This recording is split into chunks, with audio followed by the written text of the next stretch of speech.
there was no pushback at all. Like everybody was very on board and very supportive, and they were curious as to how the journey went. I wasn't shamed or judged for it at all. It was a lot of support. Welcome to the Crossing It Off podcast, where we believe living with intention through a bucket list lifestyle is a great way to bring yourself personal joy. As you are crossing items off your list, you're actually filling up your bucket. The more items you cross off, the more joy gets added, until eventually your joy spills over into the lives of those around you. Now let's start crossing it off together. Do you have items on your bucket list that you're not sure why they're there? That you just placed them there because everybody else has got them on their list? Or have you set an intention, a goal, a purpose, a why for your bucket list items? Today's bucket list storyteller did just that. She set an intention and said, this is what I want to get out of my experience. And it paid off for her. Let's hear how and start crossing it off. So I would like to introduce you to Nicole Harmony. She describes herself as fearless, energy healer, adventurous, and loving. Nicole, welcome to the show. Thank you so much. I'm so honored to be here. Tell us, what did you cross off your list? I sat with Mother Ayahuasca. Okay, so for those that may not be familiar, what is ayahuasca? So ayahuasca is it's a vine, basically, that's found in the Amazon jungle, and it's unlocks the natural DMT that's inside of your brain. And it's a plant medicine that actually helps access your subconscious mind and allows you to go deep into that healing process, that deep healing process, and uncovering those layers of your emotions. Okay, so first off, tell us how you found ayahuasca. Where were you in your life when this thing came into your life? Not necessarily the experience, but like actual knowledge of the substance. Well, actually, that's very interesting that you say that, because you don't go find ayahuasca. Ayahuasca finds you. And so I started hearing about it through an ex.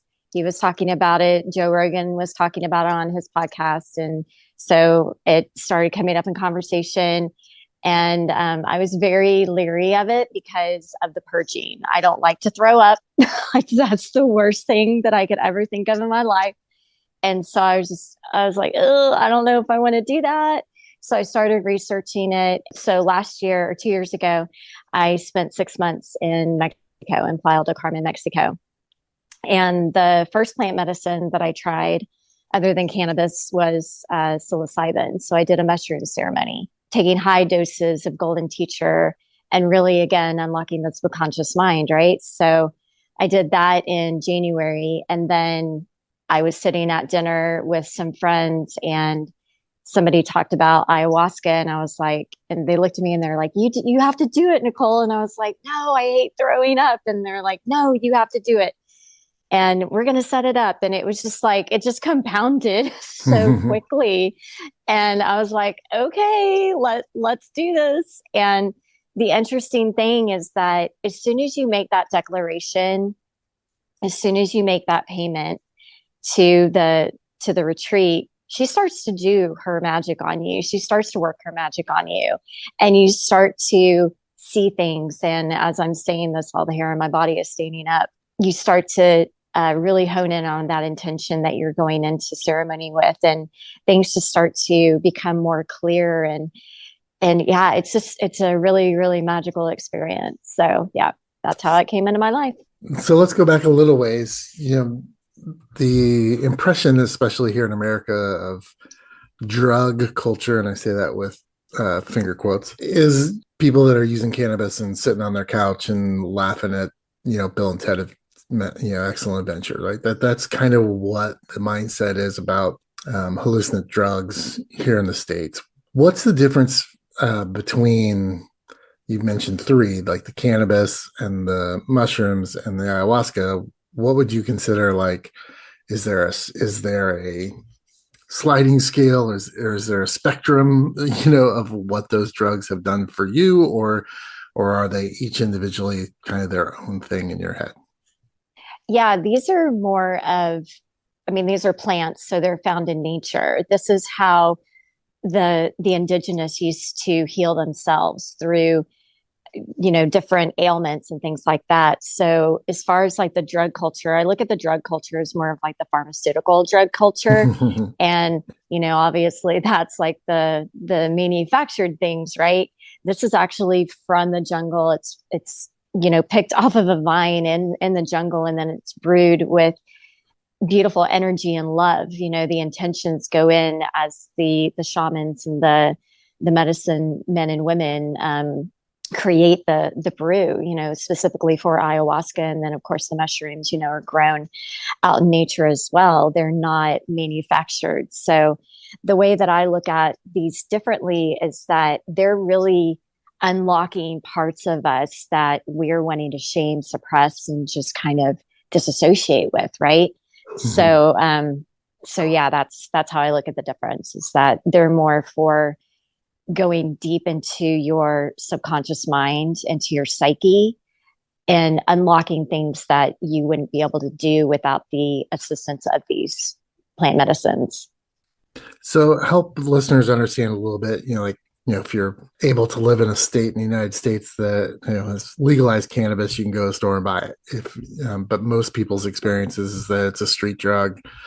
Same even with mushrooms. There aren't too many places, I don't think, in the United States you can just go buy mushrooms. What is the culture surrounding ayahuasca as far as that concerned? Is it regulated down in Mexico? Is it regulated by the shamans? Like how do they keep that from just like going everywhere or being used widely? So, I mean, the way that the Mayans work, the way that the Mayan culture looks at ayahuasca is that it is truly a plant medicine. It is truly something that's ceremonial. I mean, there are people that will try to do it, just on the off chance. There's places that have criminalized it in a way as far as creating these retreat centers.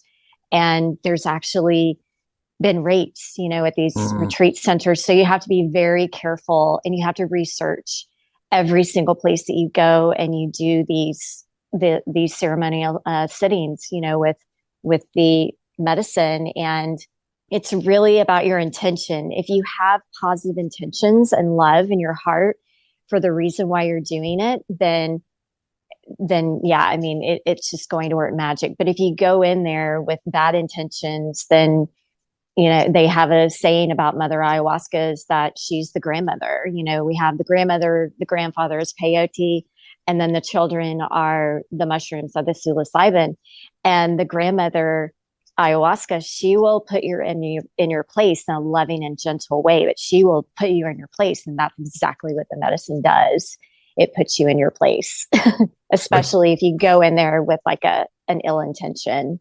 There you go. What was your experience when you went for the ceremony, and what were you feeling inside? Were you excited? You said you had already started feeling some of the mysticism that was associated with it before you even took part in the ceremony. But when you got to the ceremony, what were you feeling? Were you scared? Were you nervous? Were you excited? Were you calm? What was the emotions going on inside you?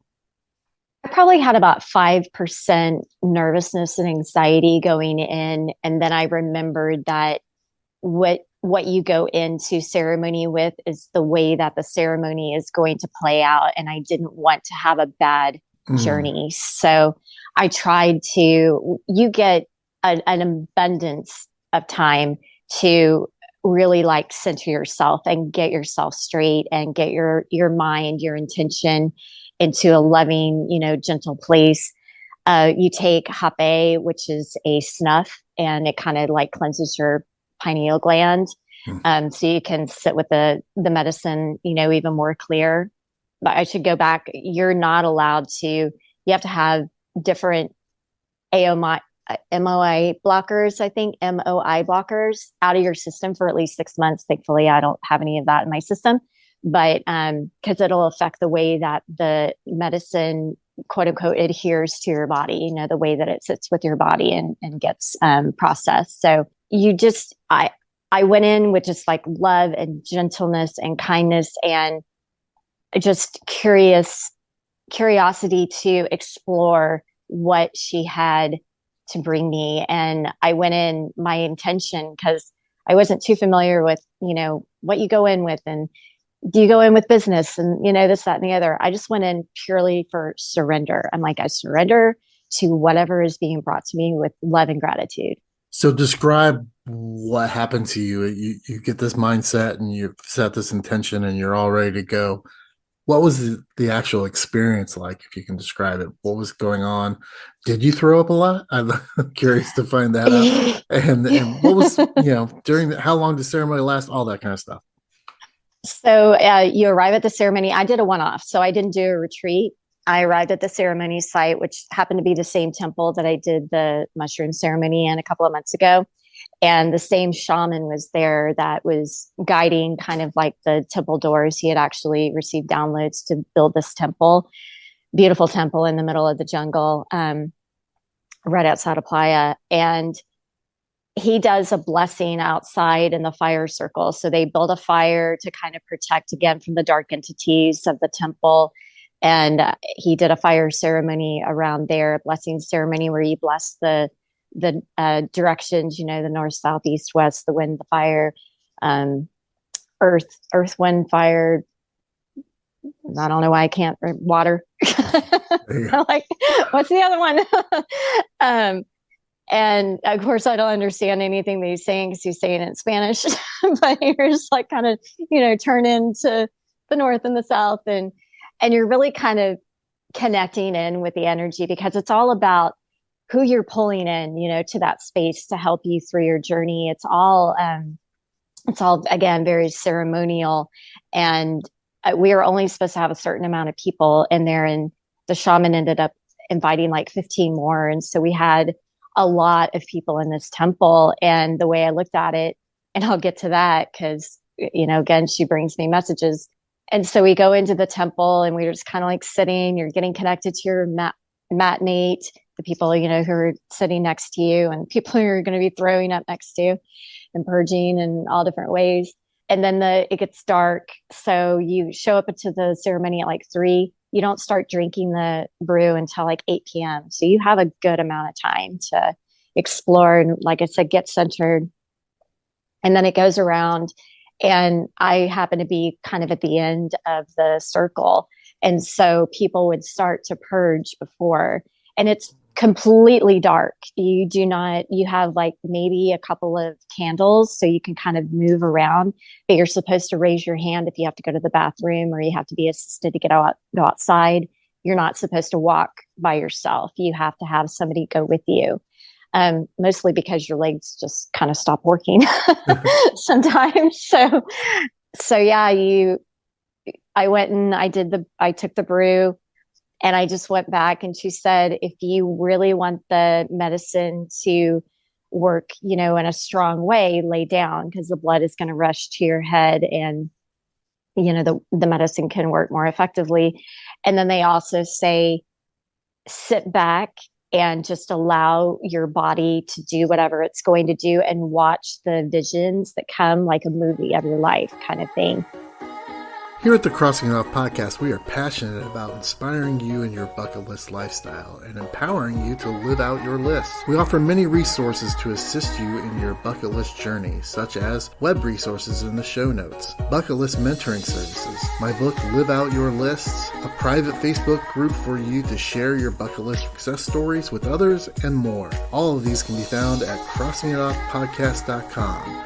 Find the resource that fits your need so that you can live out your list. Now back to the show. And if you do that and you surrender to the medicine and you don't try to control everything, you don't try to put yourself into those memories, those visions that are happening, then your journey will be a lot more relaxed. And I don't want to say easy, because none of it's really easy. It's work. It's definitely work. And it's really how willing you are to go deep, within yourself.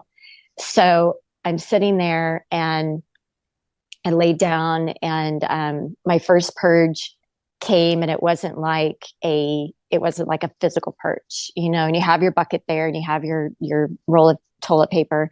So I had the purge, and it was just more of like a yawning, like I had to yawn and moving the energy through my body that way. So then it started, and I healed every single male relationship that I have ever had, including my dog that just passed away not too long ago. I Was that mean, your intention going in? Was that the one thing you were like looking to do, or is that just like happened through the experience? that happened through the experience. I went in and I said, I surrender to whatever it is that you're bringing to me with love and gratitude. That was my intention. I surrendered to the medicine. And that's what happened. I healed every single male relationship, and the big ones were the ones where you grab your bucket and you're just like, and when you get to that point, if I can just give this note to anybody who is wanting to sit with Mother Ayahuasca, is that you're so happy because you know that you're getting rid of it energetically. There's nothing in your Mm, body. There's nothing in your stomach because you fasted. You have had no food for at least 12 hours. And if you have, then it's extremely light. It's not anything heavy. You're not even allowed to have like garlic or onions or anything that's going to burn your throat for mhm. like a month before or something like that. Um, if you follow the dieta. So I'm sitting there and they said, you need to ask the bucket what it is that's coming up. And it started to show me visions, and it started to show me messages and things like that as I would grab the bucket, just be like, and again, the worst ones were just like the ones where I was holding on and white knuckling my bucket. But I was just like, I'm getting it out. And I was just like forcefully like shoving it out of my body because I knew that it wasn't serving me. It didn't need to be in there anymore. So yeah, I just kept, purging, purging, purging. My mat mate next to me, I had met her. I had done a session with her, an energy healing session with her, and I had never met her in person. I had only met her through Zoom. So she ended up being in the ceremony with me, and she was sitting next to me, and she was getting up and like dancing like a kachina dancer. I was just like, I would just wake up and look at her and be like, oh my gosh. And then she fell, and she fell on top of me.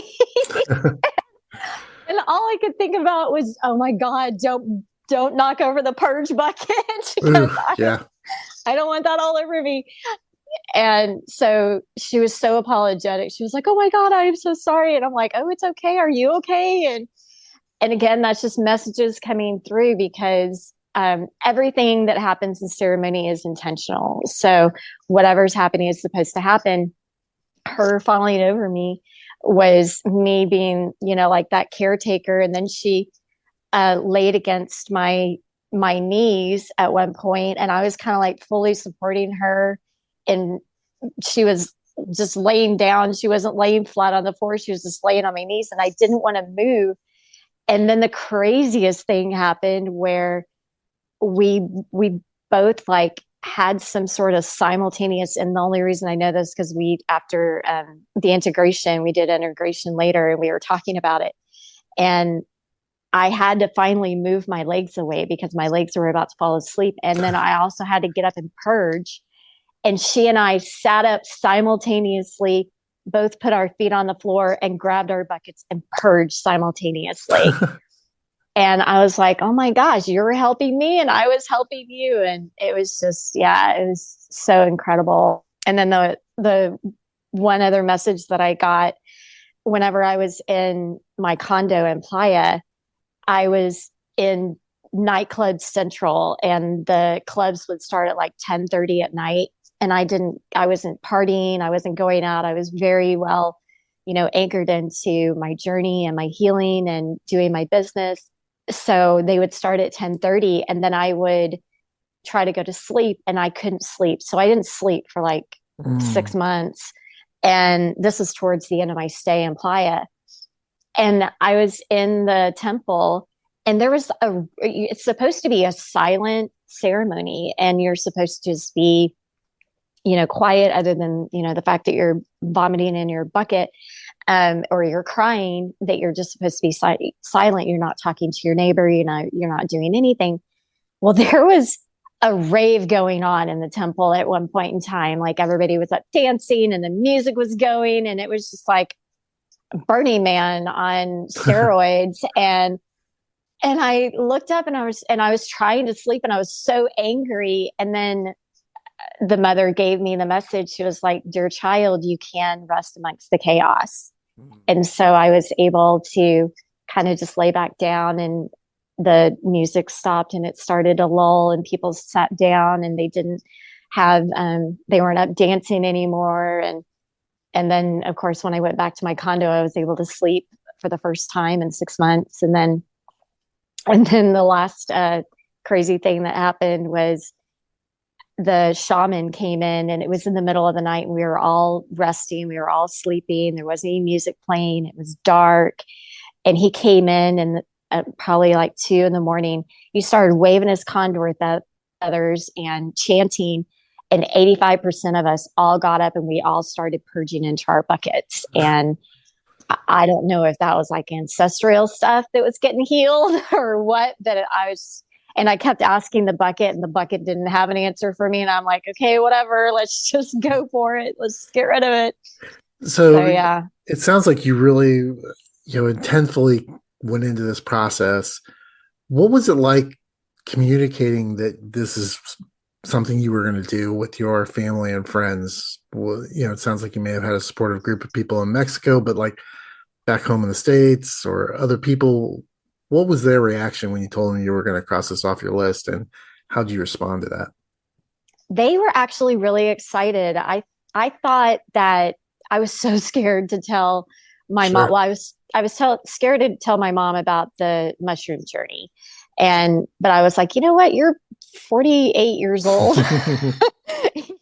You're not an 8-year-old child anymore. You're a grown woman. But she had also seen how much I had done healing on myself and the work on myself. And when I explained, kind of what it was, she was like, okay, I trust you. And then she was like, oh, I want to do that. And then when I was talking about ayahuasca, she was like, don't you throw up? And I was like, yeah, but from what I've been told, it's like an energetic throw up. It's like you're getting stuff out of your body that is no longer serving you, that is holding you back, that's, keeping you toxic. And I said, so for that reason, I'll be more than happy to throw up. So yeah, there was no pushback at all. Like everybody was very on board and very supportive, and they were curious as to how the journey went. I wasn't shamed or judged for it at all. It was a lot of support. That's amazing that you got that kind of support. I'm really happy that you got that. If Yeah. you were just sitting at a Starbucks someplace, just imaginarily sitting at a Starbucks someplace, and you were having a conversation with somebody, and you shared your experience, and they were like, "Yeah, I think I kind of would put that on my bucket list too."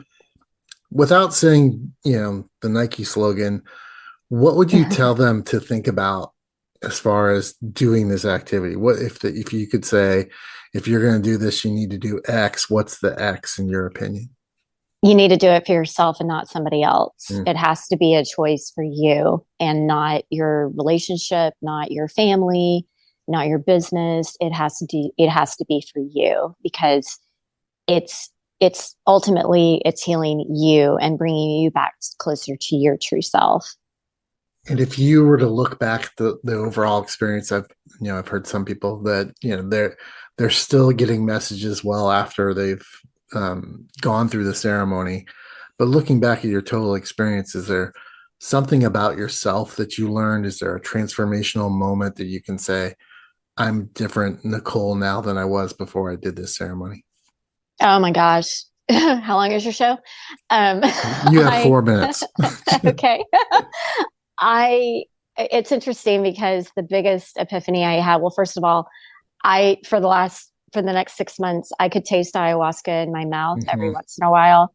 And I knew that whatever was being brought to me, I needed to pay attention to. Like that's the signal that I got. And your face physically changes. I have a before and after picture that I can send you, but your face like physically changes. My eyes became brighter. They were much more relaxed. You could see the anxiety just drained from my body. It was remarkable. But then when I signed up to do this podcast, I had the biggest message come through. I'm working specifically with men now in my coaching container. And had I not healed all of those relationships that I did with men and let go of that anger, let go of any, bad intentions, bad energy that was directed towards males, I had to let that go in order to step into this container, in order to create this safe space for men, to reclaim their grounded masculinity. And when I realized that, I was like, wow, Mother, you're just such a beautiful, beautiful being. And I'm just so grateful for this experience. That's awesome. Nicole, is there something else on your bucket list that you're excited to cross off in the near future? Yeah, I want to go see the Northern Lights. Okay, it's a pretty standard one that most people have on their list. So tell me why that's special for you. This just working with energy and Mm. realizing how much the solar flares and just the energy of the earth and within the solar system and within the universe is just such a transformational thing for myself. And then being able to witness it, firsthand in that way, in that capacity, I just think would be a very magical experience for me. Is it something that you want to do alone, take a friend, take a partner? How are you looking at it from that perspective since you called it something that was for yourself? I would definitely want to share that with my partner. I don't have one right now. So, but yeah, I would definitely want to share that with somebody special in my life. Yeah. What would you hope to get out of it? Just that memory and connection and the wonderment that there's such a bigger world out there that we're just not even aware of yet. And it's, yeah, just that wonderment and curiosity, that inner child curiosity kind of thing where, ooh, wow, like look at the beautiful colors. That's awesome. Nicole, where can people find you on the internet with stuff that you're doing and the story that you're trying to tell? So NicoleHarmony.com is the easiest way to reach me. That has all of my social media. There's a free downloadable 5-minute mental health check-in that I have there. I'm just very, very focused on intentionally healing as much mental health issues. I feel like if more people just paid attention to that we would be in a much more peaceful world, a much more happy world, and with love and gratitude. And yeah, so. I totally agree. Nicole, thank you for being here and sharing. I wish you all the luck on getting to the Northern Lights uh, Thank with you. with the person the universe has for you. So, Thank you. thank you so much for being here. Thank you, Roger. So appreciative of this time and space to share my story. And I hope that if you're finding this podcast and you're wanting to sit with Mother Ayahuasca, just sit with that intention and do it.